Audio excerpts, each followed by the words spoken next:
Who are you? You don't know? Don't tell me Negro, that's nothing. What were you before the white man named you a Negro? And where were you? And what did you have? What was yours? What language did you speak then? What was your name? It couldn't have been Smith or Jones or Bunch or Powell. That wasn't your name. They don't have those kind of names where you and I came from. No, what was your name? And why don't you now know what your name was then? Where did it go? Where did you lose it? Who took it? And how did he take it? What tongue did you speak? How did the man take your tongue? Where is your history? How did the man wipe out your history? How did the man, what did the man do to make you as dumb?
Who are you?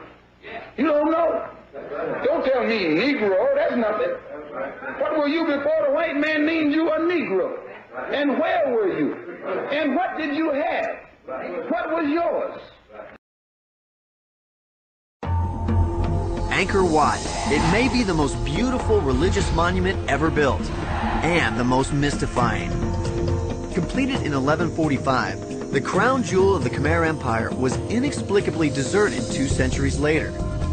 The remote location and the relentless Cambodian jungle hid all the region's temples for over 400 years. They were the stuff of legend until 1860, when a French naturalist named Henri Mouot came upon them by accident. When his report hit Paris, these temples became all the rage across Europe, with people talking wildly about a new lost world. I imagine this is what it must have been like when Henri Mouot stumbled upon Angkor Wat. The jungle had reclaimed the stone temple. As you can see, the tree just digs its roots into any openings it can find and grasps onto the stone, creating a silent but deadly slow-motion wrestling match.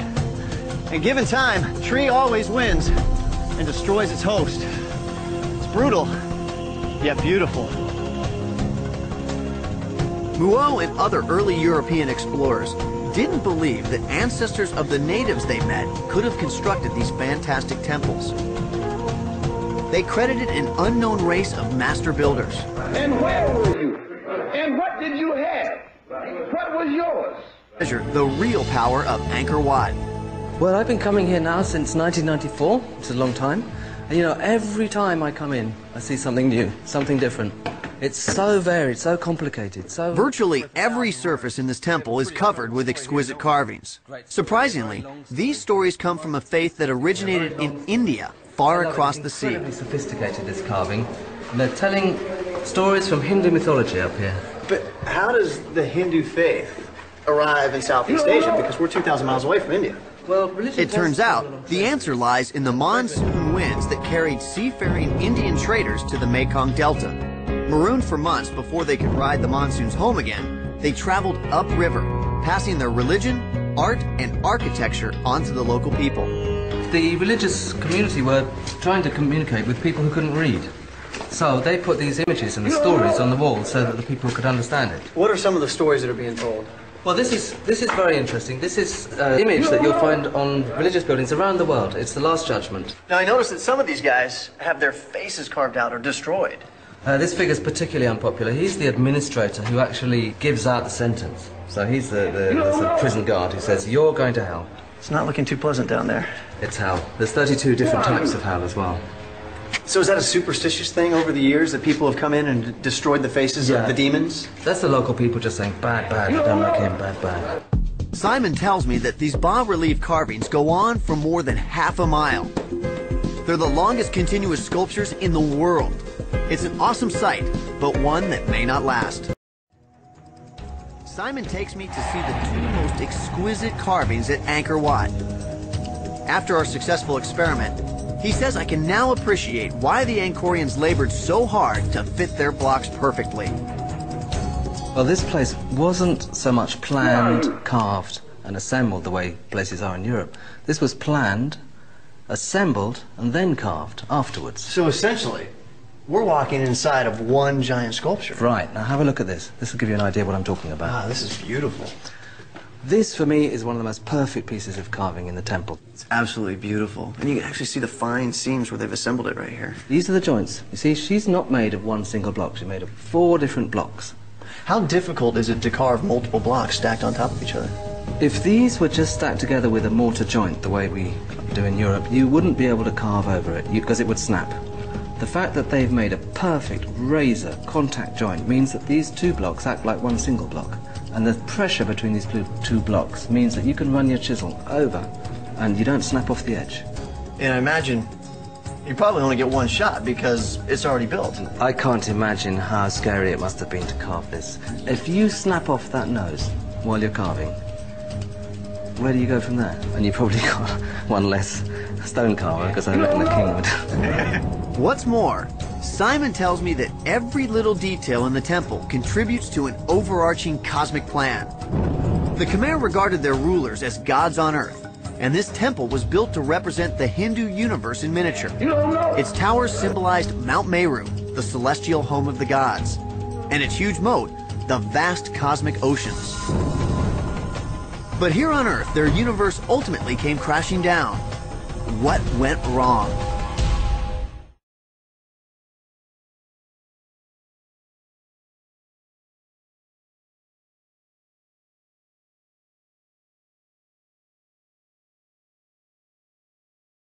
You don't know.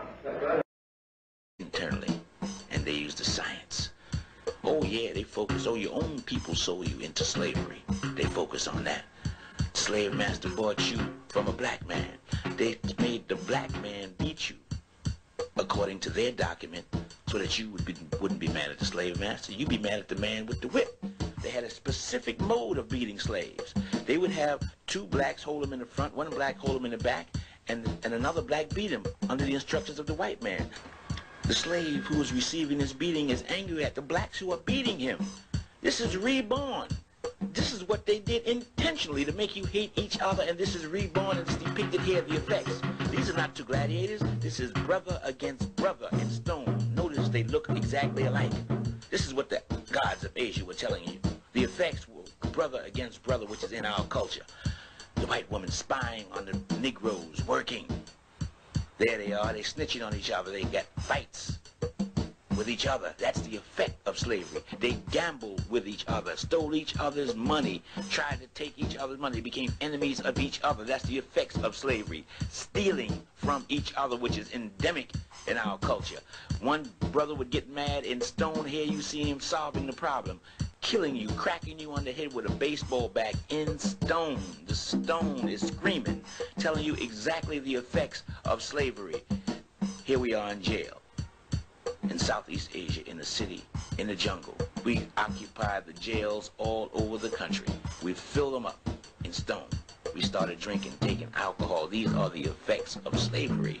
And today you find us all over America doing what we have been doing for the last 400 years, begging for survival. This is the man who did it. He wears leopard skin from the Indus Valley because a leopard is the only animal that will attack a human being without provocation. The stone speaks without provocation. That's what this text. This is a wall carving showing you everything you just saw. Or almost everything.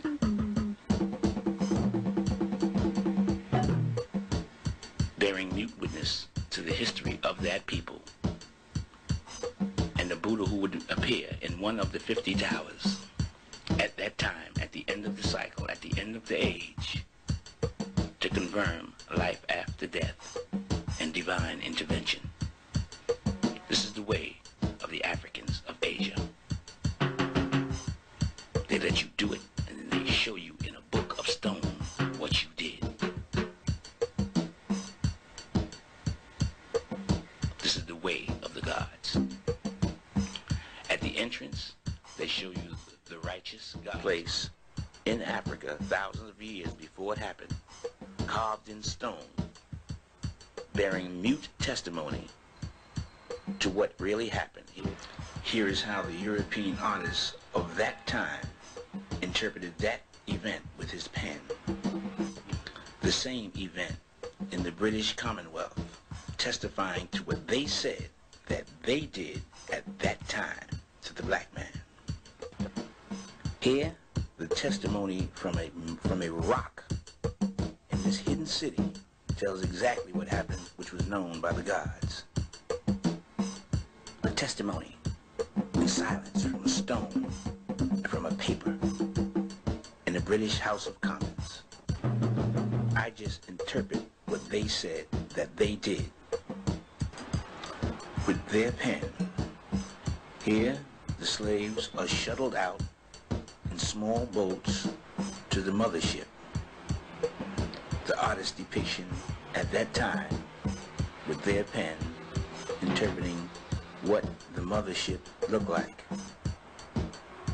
The ship that brought the slaves from Africa to America is now interpreted by the rock of Southeast Asia. This is from Barubador. The ship of salvation is the same ship that comes to pick up the slave, and the same ship that brought the slave into slavery, packed like sardines.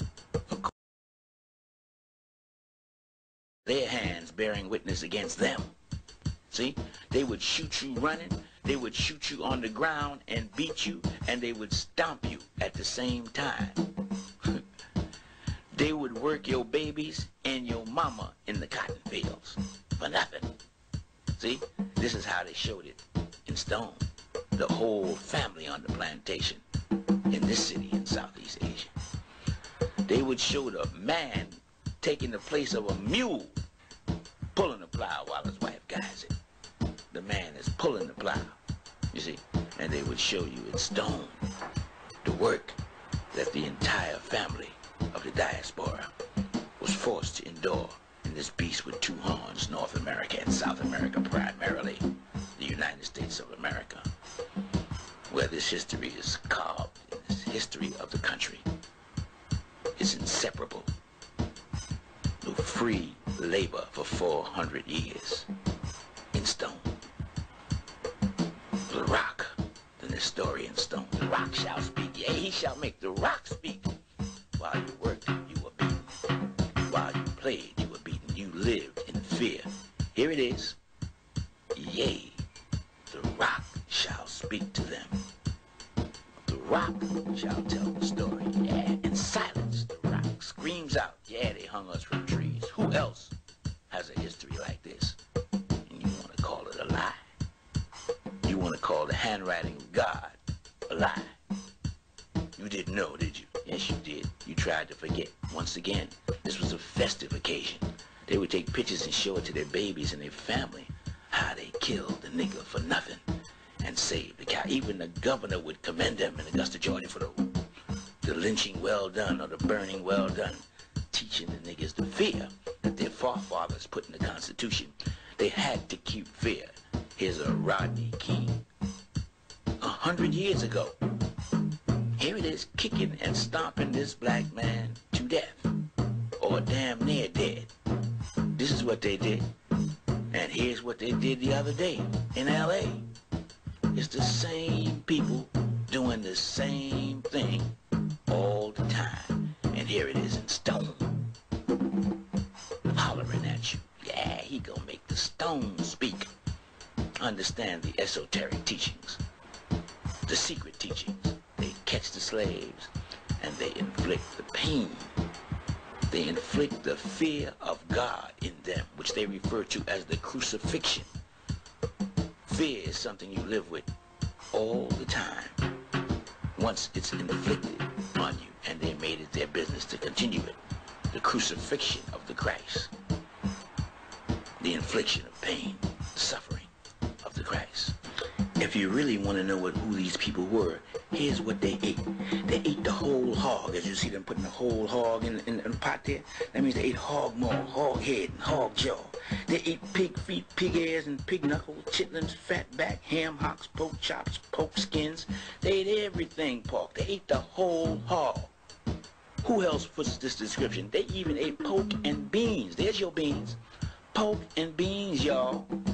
Yeah. Testify against them. That's what they did. You're the only people on the planet who eat that much pig.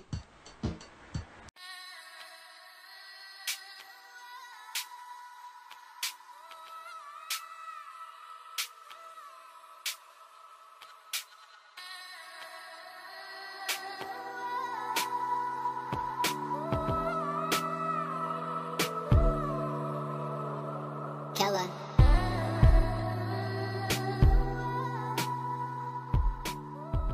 Along the way, I had a fascinating reminder of the connections that have linked countries around the Indian Ocean for hundreds of years. It's incredible. We just stopped to help a rickshaw that's got some sort of problem, and it's loaded with what appears to be black Africans. We're driving through rural India.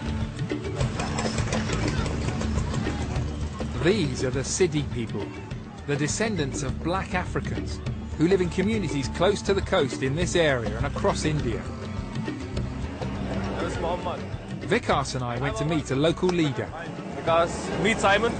Namaste. Simon, Mohammed. Namaste. Salam alaikum. Very nice to meet you, sir. Who are the Siddis? Who are the Siddi people? The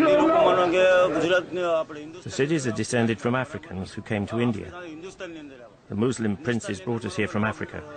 We have been in Gujarat for 600 years.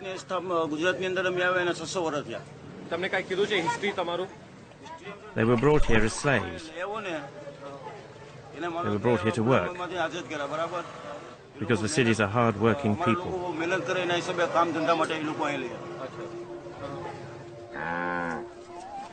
Hello, ladies. Namaste. African ladies wearing saris. The movement of Africans to India has been little studied, but over centuries the Siddis have found their own place in Indian society.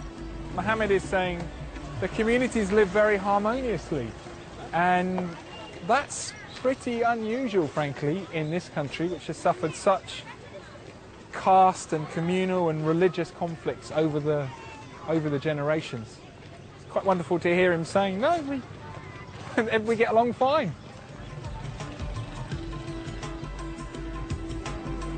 it's the cutest scene.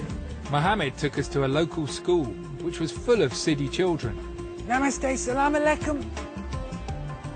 Do any of you know where Africa is? Could any of you come and point to where Africa is on the map? Come on, mate. Africa क्या है map को देखा नहीं Yay! Clap, everybody, come on. The children are kept in touch with their history. After they came here as slaves, they were soon recognized as being very hard-working. They were particularly good at working with wood. They were spread right across India, but because of their skills in carpentry, they were brought to Gujarat. They came to Gujarat in 1411, so before 1411, we don't know much. Merchants were trading huge distances across the Indian Ocean centuries before the Atlantic was explored and Columbus reached America. Yeah, and they weren't all just slaves as well. So many Africans came as sailors, as merchants, as traders, as soldiers, as warriors to India. It's still very hardly known about in India itself. But this is all about people travelling across the Indian Ocean. The ancestors of these little children here were blown across the Indian Ocean by the monsoon winds. You don't know. Many, many years ago. Some experts think millions of Africans travelled to India. Many were slaves, but they also came as merchants and warriors. There's even believed to have been an African king in central India. All around the Indian Ocean, cultures have mingled. Sometimes people travelled willingly, sometimes they were forced. The ancestors of the villagers here may well have been traded through the East African slave market I visited in Zanzibar on the first leg of my Indian Ocean journey.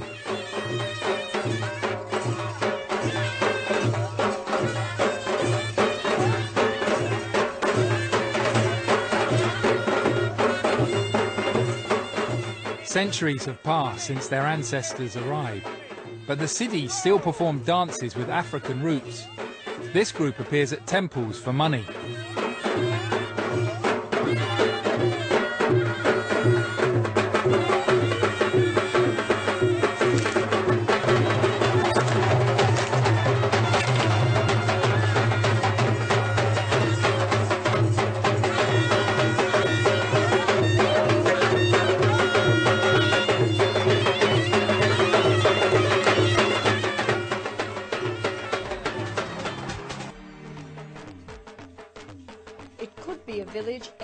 Africa. Locals celebrating with their centuries-old music and dance. But Jambur is a million miles from the continent, and these apparent Africans are in fact Indians whose ancestors have lived here in Gujarat state for up to 1,000 years. Known as Siddhis, this tribe of African descent retains few links with its mysterious past. They know nothing of how or why their forefathers came here, but there is one thing that ties them to their unique heritage. In our musical performances, we are like one. We all have the same musical style. It's also the same when we dance. Music and physical features are the few clues that anthropologists have to trace the Siddhis. Some believe their forefathers were labourers from modern-day Kenya and Uganda, who were brought to India on Arab slave ships between the 10th and 14th century. All the Arab traders or raiders, either had to bring a lot of these slaves, and at convenient places they were given their freedom on the nearest landmass scale.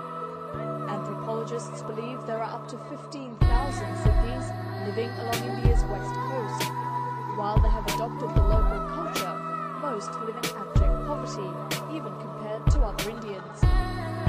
Their reluctance to integrate with mainstream communities means they are often left out of development. We have a lot to worry about. People in other villages live happy lives, but our people are miserable. So we do worry. The government has given them special tribal status to guarantee Siddhis access to jobs and education. But life is still hard.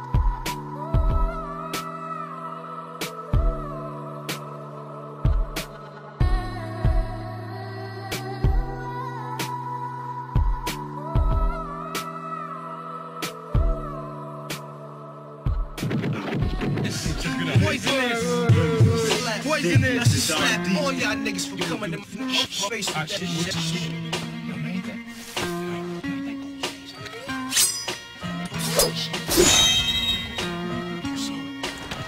That night, I dreamt of a blind swordsman. Poisonous paragraph, smash your phonograph in half and read the inspector deck on the warpath. First class, leaving mics with a cast, causing ruckus like the aftermath when guns blast. Run fast, here comes the verbal assaulter. Rhymes running wild like a child of the water. I score from the inner slums of raw. He knows my every move, yet he cannot see. As my mind fights to make sense of the impossible, he has turned my sight into a liability.